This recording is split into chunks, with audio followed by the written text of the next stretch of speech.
Hey guys, I want to share with you one of my favorite recovery and meditative practices, floating.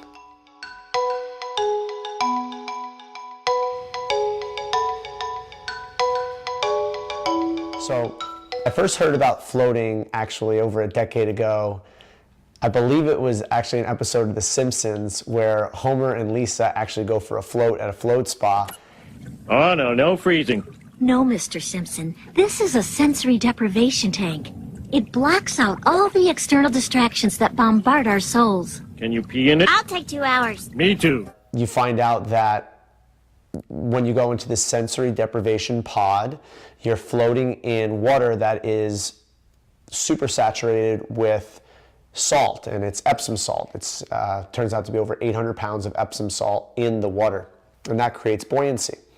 The water is also at body temperature, right around body temperature, so it's very, very comforting, nice and warm. And the fact that you float, it decompresses the spine, it creates that weightlessness, and you really can't tell where you start and the water ends.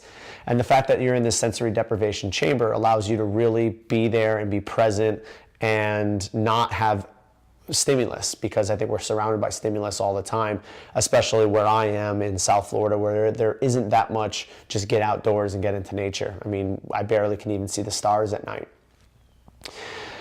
So in the episode of The Simpsons, Homer and Lisa go in. Lisa has this unbelievable experience, and that's funny. I feel like batting it around. Wow, I have a paw. Oh my gosh, I've entered the body of our cat. Ah, Maggie. Hey, get your sticky hands off me. Ow! Bad cat, leave her alone. Wow, my mind just created that out of nothing. and Homer doesn't quite have the same experience, and hilarity ensued. Ting, tang, walla, bing, bang. Walla, bing, bang, ding, ding. Now I'm listening to the Joe Rogan podcast, Joe Rogan Experience, and he is talking about he uses floating to get to a state of presence and flow, and allows him to create more creativity. About tanks is you could do all the meditation in tanks, but you have way more disconnection from your body, and I think that's important. It disconnects your mind and your thoughts and your ideas from your physical frame. Like, that's what people are trying to do when they meditate. Like, you're trying to sit down in a comfortable spot and just concentrate on your thoughts, and you absolutely can achieve these amazing states of mind in that way, but I feel like those states are elevated substantially from the tank. And everyone I know that disagrees has never done the tank. People that have done the tank go, oh yeah.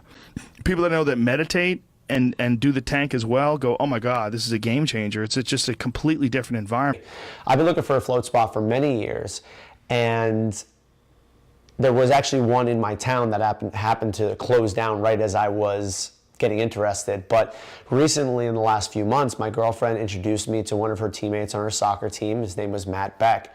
And he said, hey, I'd love you to come down and try it. And I did. And as soon as I walked in, I was blown away by the serenity, by the calmness, and by this overall good energy feeling when I went in. So basically what happens is when you walk in, you're greeted by the front desk, and they're kind of setting you up on your float, and they're making sure that your room is ready. The first time I was there, they introduced me to the actual pod and showed me all the bells and whistles, and how to shower beforehand, and how to put the earplugs in, and all that kind of stuff, and all the do's and don'ts as you go into the pod. The first time I floated, I felt very relaxed about 20-30 minutes in. And overall, it was an amazing experience. You feel very relaxed afterward, and the other cool thing is you just sleep great. Your muscles are relaxed. That Epsom salt gets absorbed into your skin even better than when you ingest it. And you know, I had a very, very calm experience after that. Subsequently, each float I've had since then, I've kind of found a little bit of this and a little bit of that, and some experiences are a little bit more frustrating, others are more calming, and all of those are perfectly fine. And the less expectation you have going in, the better. Things that people tend to say are, I can't float, I'm too much in my head. Yeah, that's the reason why you should float. Like, the reason why you can is the reason why you should. And the person that goes into the pod is not the same person that comes out of the pod. So the person that's like, I'm crazy, I can't stop thinking, yada, yada, yada, that person will pretty much have to at least submit for quite a large amount of time to get you through that float. So if you're interested in a float at Flotation, you can use my discount code right here. All the CFDRB members are entitled to a discount, which makes it awesome for you guys to be CFDR members.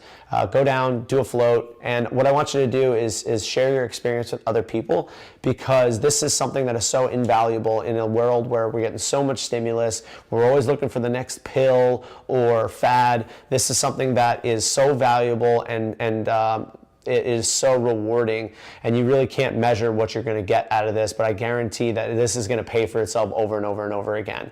Guys, if you enjoy this content, please subscribe, like, review, and if you have any questions, feel free to comment below. Take care.